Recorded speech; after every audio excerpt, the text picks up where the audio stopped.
ജീവിതത്തിൽ ആദ്യമായി ഒരു ആർട്ടിസ്റ്റിനോട് സംസാരിക്കുന്നുണ്ടെങ്കിൽ അത് ഈ പുള്ളിയുടെ അടുത്താ. എന്നാൽ ഇന്റർവ്യൂ പൊട്ടി പൊളിഞ്ഞ് ഇന്റർവ്യൂ എല്ലാം പൊട്ടി, ഇന്റർവ്യൂ പൊട്ടി അല്ലേ? ആ പടം പൊട്ടി. ഏത് ഈ ഒരു സിനിമ എന്ന് പറഞ്ഞാൽ നമ്മുടെ ഇന്റർവ്യൂ ഓടട്ടെ, പടം ഓടട്ടെ, ഹിറ്റ് അടിക്കട്ടെ, അതല്ലേ? ഇന്റർവ്യൂ പൊട്ടിയാലും ഇപ്പൊ ശീതളിനെ എടുക്കുകയാണെങ്കിൽ നിങ്ങളൊന്നും മിണ്ടില്ല കേട്ടോ. ശീതളിനോടല്ലേ ചോദിച്ചു? ഒരു വെറൈറ്റി രീതിയിൽ എന്തെങ്കിലും ഒരു പ്രൊമോഷൻ കൊടുക്കാൻ ഒരു ചിന്തയുണ്ടോ? വെറൈറ്റി ആയിട്ട് ചെയ്യാൻ പറ്റുന്ന രീതിയിൽ പെട്ടെന്ന് നടുറോട്ടിലൊക്കെ ഇറങ്ങി ഈ ഇന്റർവ്യൂ നടുറോട്ടിൽ എവിടെയും വെക്കാം, ഒരു മരത്തിന്റെ ചോട്ടില് അല്ലേ? ഇപ്പൊ പ്രിൻസില് ദിലീപേട്ടന്റെ കൂടെ വന്നിട്ട് ഡേറ്റ് ഇല്ലായിരുന്നു, അതുകൊണ്ട് പേരടെ പറഞ്ഞു വിട്ടു. കട ഹിറ്റാ അല്ലേ? ഇടക്ക് വന്നാ മതി, ഫുൾ ടൈം ആകുമ്പോഴാ പ്രശ്നം. ഇതിലിടക്കേ ഉള്ളു. അപ്പൊ നിങ്ങൾ എല്ലാരും കൂടെ ഉള്ള ഒരു ഓണത്തിന്റെ എന്തെങ്കിലും മെമ്മറീസ് ഉണ്ടോ? ഇവന്റെ ഓണം ചോദിക്കുക. രാവിലെ ഇറങ്ങും പൂ പറിക്കാൻ. വീടല്ല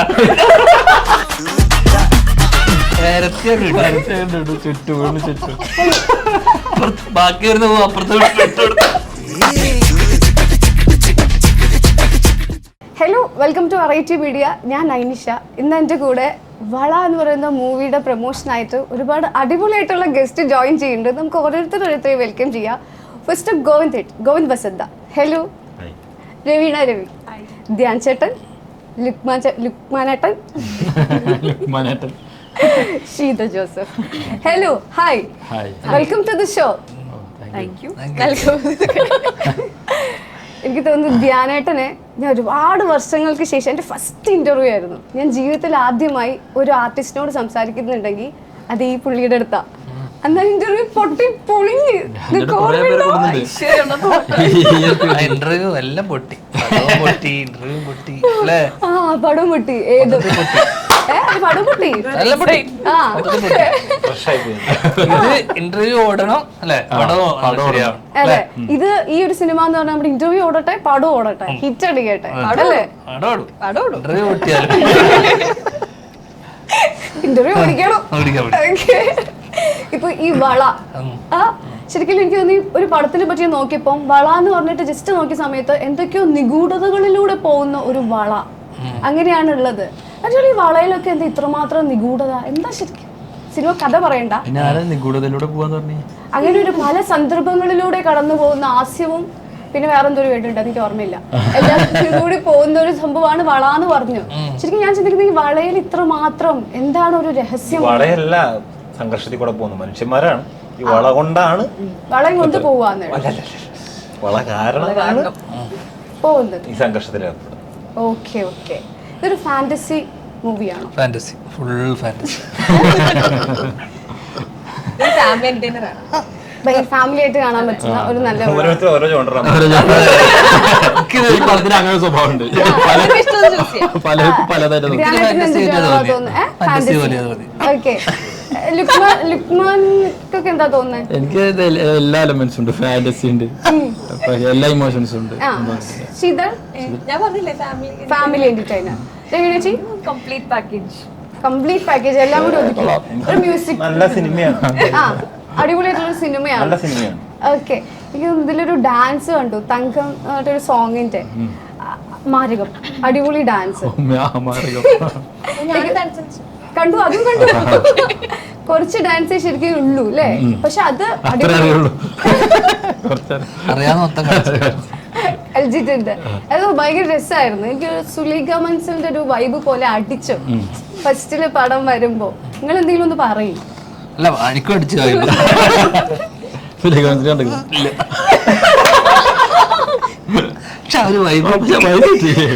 അല്ല, അത് കുറെ കമന്റ്സ് വന്നിട്ടുണ്ടായിരുന്നു ശരിക്കും. ഒരുപാട് സുലൈഖ മൻസലിന്റെ ഒരു പോലെ ഉണ്ട് എന്നുള്ളത്. ഈ ലുക്മാൻഖാന്റെ ഒരു പ്രത്യേകത എന്ന് വെച്ചാൽ കുറച്ച് സ്റ്റെപ്പേ കളിക്കൂ, പക്ഷെ കളിക്കുന്നത് ഭയങ്കര മാരകമായിരിക്കും. ഒരു സ്റ്റെപ്പ് കളിച്ച എന്റെ നെഞ്ചത്താന്ന് ഒരു സ്റ്റെപ്പ് ഇട്ടിട്ടുണ്ട് ഈ പടത്തില്, എന്റെ നെഞ്ചത്തേനും അതുകൊണ്ട് എന്റെ കൈ ഒടിഞ്ഞ് അടപ്പേനും ശരിക്കും ചെറിയ തെറ്റ്. തട്ടിപ്പോയതാ? അല്ല ആ തട്ടിലല്ല, ഫൈറ്റിലെ രണ്ടാളുടെ അല്ലാത്ത കാരണത്താൽ ഡയറക്ടറാണ് എന്നെ ഉത്തരവാദി. കഴിഞ്ഞ കൊല്ലം ഞാൻ ഇടക്കാലത്ത് ഒരു പ്ലാസ്റ്റർ ഒക്കെ ഇട്ട് നടന്ന ഓർമ്മയുണ്ടോ? ഉദ്ഘാടനം എല്ലാം ചെയ്യാൻ പ്ലാസ്റ്ററിൽ ഇട്ടിട്ട് ഉദ്ഘാടനം 4 പരസ്യം ഒരു പരസ്യം 5 ഇന്റർവ്യൂ. കണ്ട് ശ്രദ്ധിച്ചില്ലല്ലേ? അല്ല നിങ്ങള് നൽകിയ സമ്മാനം. പക്ഷെ അത് അത്രക്ക് വൈറലായില്ലാന്ന് തോന്നുന്നു അല്ലേ? കൈ അടിച്ച പക്ഷെ അതിനുശേഷം പുള്ളിക്ക് നല്ല നല്ല കാലമായിരുന്നു. നല്ല കാര്യം. ഓക്കെ, എനിക്ക് തോന്നുന്നു ഇപ്പൊ ധ്യാനേട്ടന്റെ ഒരുപാട് നല്ല നല്ല സിനിമകൾ ഇറങ്ങി അല്ലേ? ഒരുപാട് പടങ്ങൾ പ്രഷറിലേക്ക് എത്തുന്നു. എന്നാലും ഇമ്പ്രൂവ്മെന്റാ, നല്ല മാറ്റമുണ്ട്. അല്ല ഞാൻ വിലയിരുത്താനല്ല, പക്ഷെ ഫസ്റ്റ് വർഷങ്ങൾക്ക് ശേഷം നല്ല അഭിനയം കിട്ടി. പിന്നെ ഇനി അടുത്തത് നമ്മൾ ഹിറ്റ് അടിക്കാൻ പോകുന്ന പടം പേര് പറഞ്ഞോളൂ. വള. അല്ലെ, ചെറിയ പേരാണല്ലോ, പെട്ടെന്ന് നമുക്ക് ശരിക്കും പറയാം അല്ലെ? ഇപ്പൊ ഈ വള വെച്ചിട്ട് നമുക്ക് ആളുകളിലേക്ക് കൂടുതലായിട്ട് പ്രഷറിലേക്ക് ഈ വളയുടെ പേരെത്താൻ വേണ്ടിയിട്ട് നമുക്ക് വള വെച്ചിട്ടുണ്ടെങ്കിൽ സെഗ്മെന്റോ എന്തെങ്കിലും പറയാൻ പറ്റുമോ? അതായത് ഇപ്പൊ ഞാൻ പറയാം വള വെച്ച് കുറെ പാട്ടുകളുണ്ട്. ഗോവിന്ദേട്ടൻ അറിയായിരിക്കും അല്ലേ? അടുത്തത്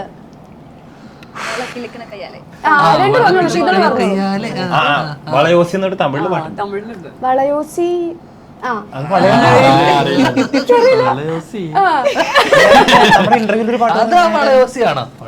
ശ്രീകുമാരൻ തമ്മിൽ കുപ്പിവള ചിരിച്ചൂടെ ടിൻറ്റിട്ടി അതന്നെ നമ്മുടെ കൂത്തമ്പലത്തിൽ കുപ്പിവള ചിരിച്ചുടഞ്ഞു.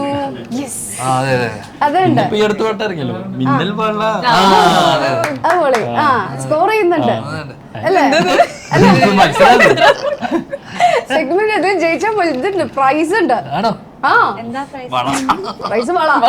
ഏത് വള വേണം? കുപ്പിവള. ശരിക്കും ഈ വള ഇല്ലേ, ഏത് വളയായിട്ട് റിലേറ്റ് ചെയ്യാം? സ്വർണ്ണവള, കുപ്പിവള, അങ്ങനത്തെ പല വളകളായിട്ട് നമുക്കൊരു റിലേറ്റ് ചെയ്യണമെങ്കിൽ ഏതായിരിക്കും ശരിക്കും ഈ വള റിലേറ്റ് ആവുന്നത്? ആരോടാ ചോദിക്കുന്നത്? ഇതിൽ ശരിക്കും ആദ്യം ഈ വള ചേച്ചിയുടെ ആണോ അല്ലെങ്കിൽ ശീതലിന്റെ ആണോ? തിയേറ്റർ പോയിട്ട് പൈസ കൊടുത്ത് കാണുക, എന്നിട്ട് മനസ്സിലാക്കുക അല്ലേ? ഓക്കെ, എനിക്ക് തോന്നുന്നു അസാധ്യമായിട്ടുള്ള ഒരു ഡബിങ് ആർട്ടിസ്റ്റ് ആണ്. എനിക്ക് അതിൽ ഭയങ്കര ഇഷ്ടപ്പെട്ടത് ഭാസ്കർ ദി റാസ്കലിലെ നയൻതാരയുടെ വോയിസ് വളരെ മെച്ചായിരുന്നു അല്ലേ? ശരിക്കും അഭിനയിക്കാനാണോ അല്ലെങ്കിൽ ഡബ് ചെയ്യാനാണോ കൂടുതൽ എനിക്കൊന്ന് ഈ ഡബിങ് ആർട്ടിസ്റ്റ് പകുതി അഭിനയിക്കുന്നുണ്ടാവും, അപ്പോഴല്ലേ പൂർണ്ണതയാവുള്ളൂ അല്ലെ? ഒരാൾക്ക് ഡബ് ചെയ്യുമ്പോൾ നമ്മൾ ശരിക്കും അഭിനയിച്ച് ചെയ്യണമെന്ന് പറയുന്നുണ്ട്. അങ്ങനെ ഒരു സാധനത്തിനോട് ചേച്ചി യോജിക്കുന്നുണ്ടോ? ഡെഫിനറ്റ്ലി, എന്തായാലും അഭിനയിച്ചാലേ പറ്റൂ. പക്ഷെ നിന്ന് മൈക്കിന്റെ മുമ്പിൽ വേറെ ഒന്നും ഇല്ലാതെ ജസ്റ്റ് സ്ക്രീൻ ആൻഡ് മൈക്ക്, അത്രേ ഉള്ളൂ. ഓക്കെ, ഇപ്പൊ ശീതളിനെ എടുക്കുകയാണെങ്കിൽ നിങ്ങളൊന്നും മിണ്ടില്ല കേട്ടോ. അല്ല, ധ്യാനേട്ടന്റെ ഇന്റർവ്യൂ ആവുമ്പോ എനിക്ക് അത്ര അങ്ങനെ എന്നോട് പറഞ്ഞിട്ടുണ്ട് അധികം സംസാരിക്കുന്നത്, അധികം ഒന്നും സംസാരിക്കുന്നില്ല. ഓക്കെ, ഇപ്പൊ ഇവരുടെയൊക്കെ കൂടെ, അതായത് ലുക്മാൻ ഏട്ടൻ, ധ്യാനേട്ടൻ, അല്ലെങ്കിൽ ഭയങ്കര രവിനേച്ചി, ഇപ്പൊ മ്യൂസിക് ഡയറക്ടർ ആണെങ്കിലും ഏട്ടനും ഗോവിന്ദേട്ടൻ അത് കണ്ടില്ലല്ലോ പാട്ടിലൊന്നും. ചെറിയൊരു റോളുള്ളൂ, ചെറുതൊന്നല്ല. ഒരു ഏറിയ വരുമ്പോ മ്യൂസിക് അങ്ങോട്ട് കൂടും. അപ്പൊ മനസ്സിലാക്കോ ലുക്ക് മനസ്സിലാവില്ല. പക്ഷെ ഏട്ടാ നന്നായിട്ട് ഇപ്പൊ അന്ന് കണ്ടതിനേക്കാളും മാറ്റമുണ്ട്. ഫസ്റ്റിനേക്കാളും ഏട്ടനെ കുറച്ച് മാറ്റം പറഞ്ഞിട്ടുണ്ട്. നന്നായി എഫേർട്ട് എടുത്തോ? എഫേർട്ട് എടുക്കാതെ റിസൾട്ട് കിട്ടില്ല എന്നുള്ളതാണ് ഒരു ഖ്യാതി. അതെ, ശരിക്കും ഫസ്റ്റ് മൂവിയാണോ ഏട്ടൻ്റെ ഇത്? അല്ല, ഞാൻ ഇതിനു മുമ്പ് സോളോയിൽ അഭിനയിച്ചിട്ടുണ്ട്. അഭിനയിക്കാനുള്ള പരിപാടിയൊന്നുമില്ല. ഇപ്പൊ ശരിക്കും ഏട്ടാ ഈ ഒരു മ്യൂസിക് ചെയ്യുമ്പോൾ നമ്മളിപ്പോ ഇതുപോലെ തന്നെ അഭിനയിക്കും നമ്മൾ ചെയ്യണം. ഇപ്പൊ ശരിക്കും എല്ലാം കൂടി കലർന്ന ഒരു സിനിമയൊക്കെ ചെയ്യാൻ ചേട്ടൻ താല്പര്യമുണ്ടോ? ചേട്ടന്റെ തന്നെ മ്യൂസിക്കും അഭിനയം എല്ലാം താല്പര്യമില്ല. അതെന്താ? അതിന്റെ പണി അതല്ല, മ്യൂസിക്കിലാണ് പണി. ഇത് ഫ്രണ്ട് ആയതുകൊണ്ട് മാത്രം ചെയ്ത പരിപാടി. ആള് നന്നായിട്ട് പറഞ്ഞു ഒന്ന് ചെയ്യാൻ വേണ്ടിട്ട്. ഇല്ല, എന്റെ ഭാര്യ പറഞ്ഞു അഭിനയിക്കേണ്ടി വരും വീട്ടിൽ കയറണമെങ്കിൽ എന്ന് പറഞ്ഞു. നല്ല ഭാര്യ. എന്നിട്ട് ഈ അഭിനയം ഭാര്യ കണ്ടോ? അത് കഴിഞ്ഞ പറഞ്ഞു ഇനി വീട്ടിൽ കണ്ടു എന്താ ശരി? ഹാപ്പിയാണ്. ചേട്ടൻ ഏതാ കുറച്ചുകൂടി കംഫർട്ടായി തോന്നിയേ? എനിക്ക് മ്യൂസിക് തന്നെയാണ് സംശയം. ഞാനൊട്ടും കംഫർട്ടബിൾ അല്ല അഭിനയിക്കാൻ, കുറച്ചൊന്നല്ല, ഒട്ടും കംഫർട്ടബിൾ അല്ല. അഭിനയം പക്ഷെ കണ്ടിട്ട് അങ്ങനെ തോന്നിയില്ല എന്ന് വൈഫ് പറഞ്ഞില്ലേ? ഒരു ഭാര്യയാണ് ഏറ്റവും നല്ല, എന്താ പറയാ, നമ്മളെ എല്ലാ തെറ്റുകളും ക്രിട്ടിസൈസ് ചെയ്യാൻ പറ്റുന്ന ഒരു യഥാർത്ഥ എല്ലാവരും ആയിരിക്കണമെന്നില്ല. എന്റെ ഭാര്യ എങ്ങനെയാണ്? എന്റെ പേര് ഫുൾ ക്രിറ്റിസിസം മാത്രമേ ഉള്ളൂ. കണ്ടോ, എല്ലാ ഭാര്യമാർക്കും അതിനുള്ള ഒരു ഉത്തരം. ഓക്കെ, ഇപ്പൊ ഈ ഒരു സിനിമയിലേക്ക്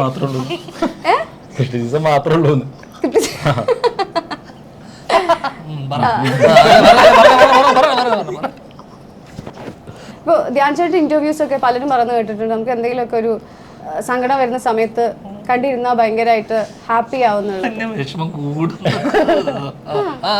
അങ്ങനെ ഒരു ഇതുണ്ടോ, തോന്നിയിട്ടുണ്ടോ രവിനിച്ചിക്ക് എപ്പോഴെങ്കിലും? അവളിതൊന്നും കാണാറില്ല, കാണാറുണ്ടോ? ശീതൾ എന്താ അഭിപ്രായം?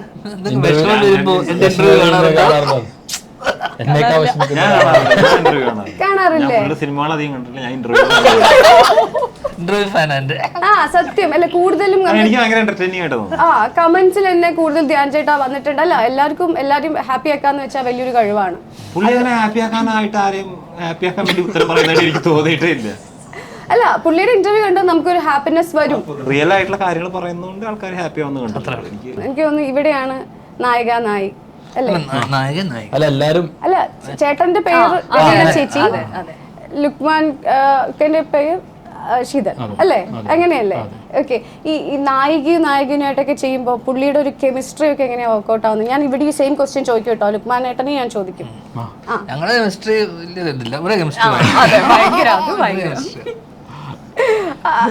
നിങ്ങളെ ചോദിച്ചാൽ നിങ്ങളുടെ പറയാം. കെമിസ്ട്രി കണ്ടപ്പോ ഒരു അസൂയ തോന്നി, അവരുടെ കെമിസ്ട്രി അസൂയ തോന്നിപ്പിക്കുന്ന ഒരു കെമിസ്ട്രി ഇവരുടെ അല്ലേ? ശരിക്കും അമ്പലത്തിൽ നിന്ന് വരുന്ന ആ സോങ്ങിലൊക്കെ നല്ല നല്ല ഭംഗിയുണ്ട് കാണാൻ അല്ലേ? ആ ഒരു അല്ല, സെപ്പറേറ്റ് ഷോട്ട് വെച്ചോണ്ടോ, കമ്പൈൻഡ് വരുന്ന സമയത്ത് വലിയ കെമിസ്ട്രി ഇല്ല. അതിലൊരു പിടിച്ചു വരുന്ന ഒരു സീൻ ഉണ്ടല്ലോ, രണ്ടാളും കൂടി അല്ലെ ഒരു ഫ്രെയിമിൽ വരുന്ന ഒരു ഇതുണ്ട്, അതും കൊള്ളായിരുന്നു. അതും രസമൊക്കെ ഉണ്ട്, കുഴപ്പമില്ല. കൈ പിടിച്ചിട്ട് ഇറങ്ങി വരുന്നല്ലേ? അതും രണ്ടാളും വരുമ്പോഴും നല്ല ഭംഗിയുണ്ട് അല്ലെ? അതേപോലെ നിങ്ങളുടെ ഒരു കല്യാണത്തിന്റെ ഒരു സംഭവം മാത്രമേ വേറൊന്നും നമുക്ക് കിട്ടിയിട്ടുള്ളൂ. ശരിക്കും നമുക്ക് ഈ രണ്ട് സാധനങ്ങൾ മാത്രമേ നിങ്ങൾ തന്നുള്ളൂ. വളരെ പറ്റി ബാക്കിയൊക്കെ തരും. അപ്പൊ നമുക്ക് അതൊന്ന് മാക്സിമം ആണ് ഇതാക്കുന്നത്, അതുകൊണ്ടാണ് ഇടയ്ക്ക് കുറഞ്ഞു പോകുന്നത് അല്ലേ? ശരിക്കും നിങ്ങളുടെ ഒരു കല്യാണ നൈറ്റ് വൈബാക്ക്, അതിൽ ധ്യാൻ ചേട്ടനെ കണ്ടില്ലല്ലോ അല്ലെ?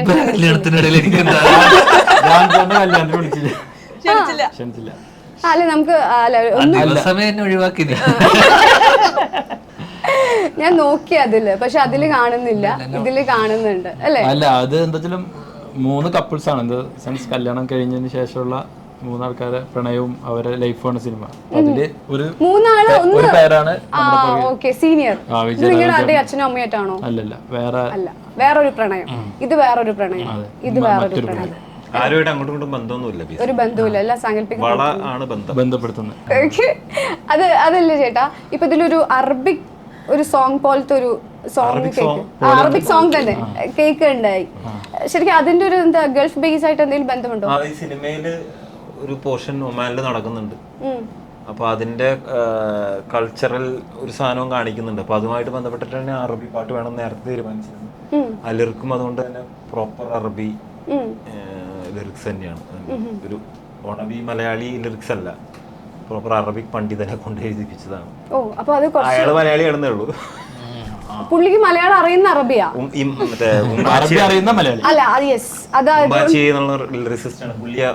പുള്ളി എന്തൊക്കെയോ അല്ലേ, എന്തായിരുന്നു അത്, പുള്ളി എന്തോ പ്രൊഫസർ എന്തൊക്കെയോ അല്ലേ അറബി. പുള്ളി ഭയങ്കര സംഭവമാണ്. അതെ, ആ പാട്ട് കേട്ടപ്പോഴും നമുക്ക് തോന്നുന്നുണ്ട് ശരിക്കും ഈ മലയാളം പാട്ട് ചെയ്യുമ്പോഴും അറബി പാട്ട് ചെയ്യുന്ന വെച്ചാൽ കുറച്ചുകൂടി നമുക്ക് അറിയാത്തൊരു ലാംഗ്വേജ് ആണ് അല്ലേ? അപ്പൊ അതിൽ ചേട്ടൻ എന്തെങ്കിലുമൊക്കെ മാറ്റങ്ങളൊക്കെ വരുത്താൻ ശ്രമിച്ചോ? കുറച്ചുകൂടി അറബി പാട്ട് കേട്ടു, എല്ലാ അറബി പാട്ടിൽ നിന്നും കിട്ടിയൊരു സാധനം എടുത്തിട്ട് പാട്ടുണ്ടാക്കി. അങ്ങനെ ഭയങ്കര മലബാറിലൊക്കെ നമ്മൾ കേൾക്കുന്ന സാധനം എന്ന് പറയുന്നത് പ്രോപ്പർ അറബിക് ഇൻഫ്ലുവൻസ് ഉള്ള സാധനം തന്നെയാണ്. അതിൽ പ്രത്യേകിച്ച് അങ്ങനെ ഒരു റിസർച്ച് ഒന്നും ചെയ്യേണ്ടി വന്നില്ല, ഈസി ആയിരുന്നു.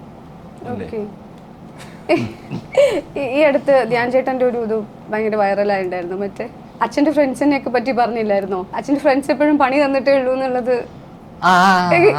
ചില സുഹൃത്തുക്കളൊക്കെ നമുക്ക് ഇന്നേ ഒരു ജീവിതത്തിൽ പാര മാത്രമേ വെച്ചിട്ടുള്ളൂ. അത് ശരിക്കും നമ്മൾ സമ്മതിക്കണം അല്ലേ? കാരണം ധ്യാൻ ചേട്ടൻ പറയുമ്പോൾ നമുക്കത് ഹേർട്ട് ആവില്ല. നമ്മളൊക്കെ അത് ഒരു വെച്ച് പറയുകയാണെങ്കിൽ ഭയങ്കരമായിട്ട് ഹേർട്ടാവും. അത് നിങ്ങളുടെ വലിയൊരു ക്വാളിറ്റിയാണ്. എന്ത് പറഞ്ഞാലും നമുക്കത് ഹേർട്ടായി തോന്നുന്നേ ഇല്ല. പുള്ളിയുടെ മുമ്പിൽ വെച്ചിട്ട് അച്ഛൻ്റെ ഫ്രണ്ട് അല്ലേ, അച്ഛൻ്റെ ഫ്രണ്ടാണ്, അച്ഛൻ്റെ ഫ്രണ്ട്സാണ് നമുക്ക് ഏറ്റവും കൂടുതൽ പണി തന്നേന്നുള്ളത് പറയുന്നുണ്ട്. ശരിക്കും കേട്ടാ അതെങ്ങനെയാ അങ്ങനെ നമുക്ക് ആ ഒരു സന്ദർഭത്തെ എങ്ങനെയാ അങ്ങനെ ആക്കാനുള്ള ഒരു കഴിവ് എവിടുന്നാ കിട്ടുന്നേ? എന്തും പറയാനൊന്നല്ല, പുള്ളിക്ക് അറിയാം എന്താ പറയണ്ടേന്ന്. ഒരു മീറ്ററാ, അത് കൂടുന്നുമില്ല കുറയുന്നുമില്ല.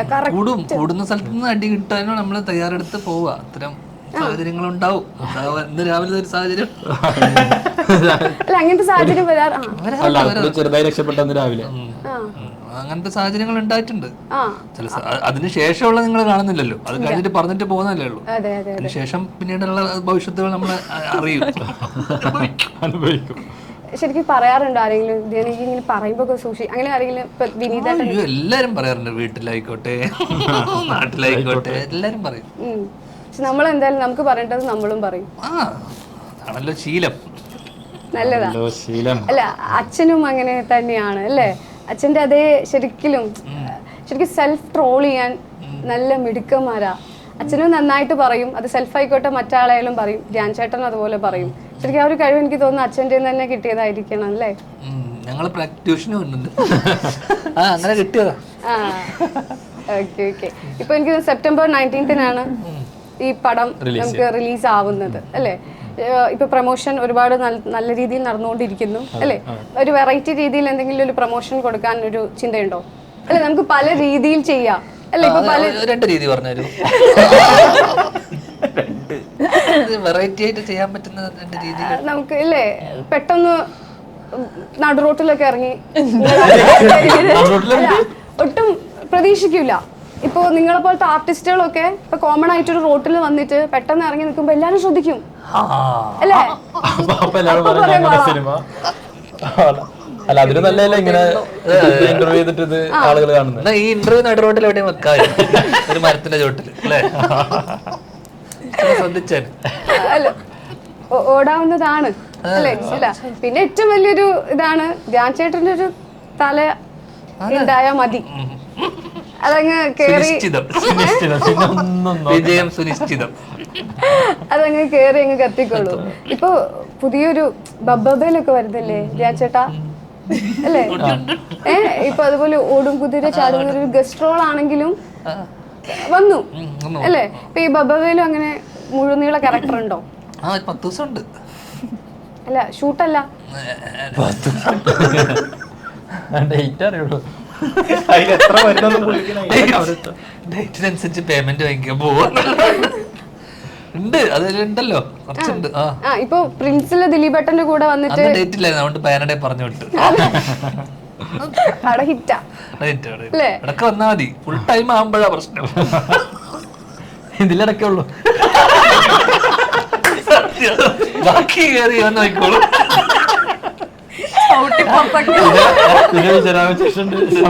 കുറച്ചേര് ഞാൻ സേഫ് ആക്കിയിട്ടുണ്ട്, ബാക്കി ഇവന് അബൂക്കയും ശീതളും കൂടെ നോക്കിയിട്ടുണ്ട് സേഫാ. പിന്നെ ഞങ്ങളുടെ ഏരിയ ഉണ്ട്, അത് എങ്ങനെ വരും മ്യൂസിക്കലി സേഫ്. നല്ല മ്യൂസിക് അല്ലേ? അല്ല, നമുക്ക് ഇങ്ങനെ ചോദിക്കാൻ ഒരു ക്വസ്റ്റ്യൻ ഉണ്ടായിരുന്നു ബബ്ബന്റെ. അപ്പൊ അതാ ഞാൻ ചോദിച്ചത്, ആക്ച്വലി നന്നായിട്ട് ഒരുപാട് ഉണ്ടോ ആ സിനിമയില് എന്നുള്ളത്. അതൊരു എല്ലാരും ഇപ്പൊ കാത്തിരിക്കുന്ന ഒരു അത് ക്രിസ്മസിന് കണ്ടിട്ടറിഞ്ഞാ പോരെ, മതിയല്ലോ. എന്നാലും മതി, കുഴപ്പമില്ല. ഓക്കെ, അപ്പൊ എന്താ പറയാ, നമ്മുടെ ഈ ഒരു സിനിമ വളരെ വിജയകരമായിട്ട് തന്നെ മുന്നോട്ട് പോട്ടെ. ഒരുപാട് ആശംസകൾ. ഈ മാസം 19-ാം തീയതിയാണ്, അത് സെപ്റ്റംബർ 19-ാം തീയതിയാണ് വരുന്നത്. അതിന്റെ മുന്നേ നാളെ ഓണമാണ്. ഓണം കഴിഞ്ഞിട്ടായിരിക്കും മിക്കവാറും അല്ലേ നമ്മുടെ ഇന്റർവ്യൂ ഇറങ്ങാം. ഇപ്പൊ ശരിക്കും ഈ ഓണം പറഞ്ഞതുകൊണ്ട് ഞാൻ പറയുകയാണേ, ചെന്നൈയിലല്ലേ എങ്ങനെ ചെന്നൈയിലേക്ക് ധ്യാൻ ചേട്ടൻ ചെന്നൈയിലല്ലേ? ഞാൻ ഇല്ല, ഇപ്പൊ ഇവിടെ നാട്ടില്. ചെന്നൈയിൽ എങ്ങനെ ഓണം? ചെന്നൈയിൽ പ്രത്യേകിച്ചൊന്നുമില്ല, വീട്ടില് സദ്യ ഉണ്ടാക്കും, പൂക്കളം ഉണ്ടാവും, അത്രേ ഉള്ളൂ. പിന്നെ TV കാണും. TV ആണ് നമ്മുടെയൊക്കെ ഒരു ഓണം പോലെ തന്നെ അല്ലേ? മലയാളം ചാനൽ. സ്പെഷ്യൽ പൂക്കളം. ധ്യാൻ ചേട്ടന് എന്തെങ്കിലും ഓർമ്മകളുണ്ടോ ഓണത്തെ പറ്റി? ശരിക്കും അച്ഛന് എന്റെ ഫസ്റ്റ് ഓണം. അച്ഛനിപ്പോ ഹെൽത്ത് വൈസ് ഒക്കെ ഓക്കെ ആണോ കേട്ടോ? കുഴപ്പമില്ല. അപ്പൊ നിങ്ങൾ എല്ലാരും കൂടെ ഉള്ള ഒരു ഓണത്തിന്റെ എന്തെങ്കിലും മെമ്മറീസ് ഉണ്ടോ? ഒരു മെമ്മറി ഇല്ല. ഓണം ആഘോഷിക്കാറില്ലേ? ഏതാ ഓണം ആഘോഷ ഇതുപോലെ തന്നെ നമ്മള് വീട്ടില് എല്ലാരും വീട്ടിലുള്ള പോലെ തന്നെ, കൂടൊന്നുമില്ല. ഫുഡടിച്ച് കിടന്നുറങ്ങും, പായസം കുടിച്ച്. പൂവിടില്ല ഓണത്തിന്? ആര്? അല്ല, ഓണത്തിന് പൂവിടൂല എന്നാണ്. ആരെങ്കിലും വീട്ടിലാരെങ്കിലും ഒക്കെ ഇടുമായിരിക്കും. നമ്മള് ഫുഡ് പായസം, ഫുഡ് പായസം ഉറക്കം. ഓക്കെ, നല്ലതാ. എന്തായാലും എല്ലാവിധ ആശംസകളും സിനിമയ്ക്ക്. എല്ലാ വെറുതെ മത്സരി ഈ മനുഷ്യൻ ഓണം ചോദിക്കുക ചോദിക്കട്ടെ, രാവിലെ ഇറങ്ങും പൂ പറിക്കാൻ.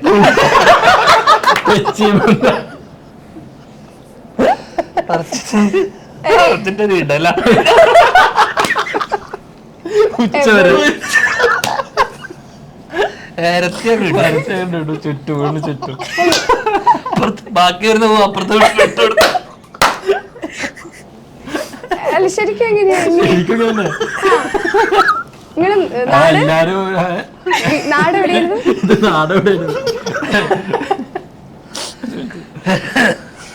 എല്ലാവരും തന്നെ ഓണം ഇങ്ങനെ ഫ്രണ്ട്സായിട്ടും ഫുഡടിയും ഇതൊക്കെ തന്നെ എന്നിട്ട് നല്ല രീതിയിൽ നല്ല രീതിയിൽ തന്നെയുള്ള ഓണം തന്നെ ഓണം ആഘോഷിക്കുന്നു അല്ലേ? എന്തെങ്കിലും മെമ്മറീസ് ഉണ്ടോ അപ്പോ ഓണത്തിന്റെ ചെറിയ മെമ്മറീസ് ഒക്കെ ഫ്രണ്ട്സിനായിട്ടുള്ള? എല്ലാവരും നാട്ടിൽ വരുമല്ലോ കൂടുതൽ ഓണത്തിന്. ഇപ്പോൾ വിദേശത്ത് പോയാലും ഒക്കെ ഓണം ഒക്കെ ആകുമ്പോൾ കൂടുതലും വരും. അപ്പൊ അങ്ങനെ എല്ലാവരും കാണലും കൂടുതലും അതൊക്കെ തന്നെയാണ്. ഇപ്പൊ ഈ ഫീൽഡിലേക്ക് സിനിമയിലേക്കൊക്കെ വന്നതിന് ശേഷം എന്തെങ്കിലും വ്യത്യസ്തതയോ മാറ്റങ്ങളോ ഒക്കെ ഉണ്ടായിട്ടുണ്ടോ? എന്തിന്? ഓണത്തിന് എല്ലാ സെലിബ്രേഷനും. അത് ഇങ്ങനെ ചിലപ്പോൾ നമുക്ക് വീട്ടിൽ ഉണ്ടാവാൻ പറ്റില്ല. നമുക്ക് ചിലപ്പോൾ നമ്മൾ ഷൂട്ടിലായിരിക്കും, അല്ലെങ്കിൽ വേറെ എന്തെങ്കിലും അങ്ങനെയൊക്കെ ആയിരിക്കും. പക്ഷെ എന്നാലും മാക്സിമം ഫ്രീ ആണെങ്കിൽ വീട്ടിൽ തന്നെ ഫാമിലിക്കൊപ്പം തന്നെയാണ് ഫാമിലി ഫ്രണ്ട്സ്. ഓക്കെ, എന്തായാലും നല്ലൊരു നിറഞ്ഞൊരു ഓണസദ്യ എന്ന് ഞാൻ പറയുന്നില്ല, ഓണം കഴിഞ്ഞിറങ്ങുന്നതുകൊണ്ട് അല്ലേ? എന്തായാലും നല്ലൊരു സക്സസ്ഫുൾ ആവട്ടെ പടം, ഒരുപാട് വിജയം കൈവരിക്കാൻ പറ്റട്ടെ. Thank you so much.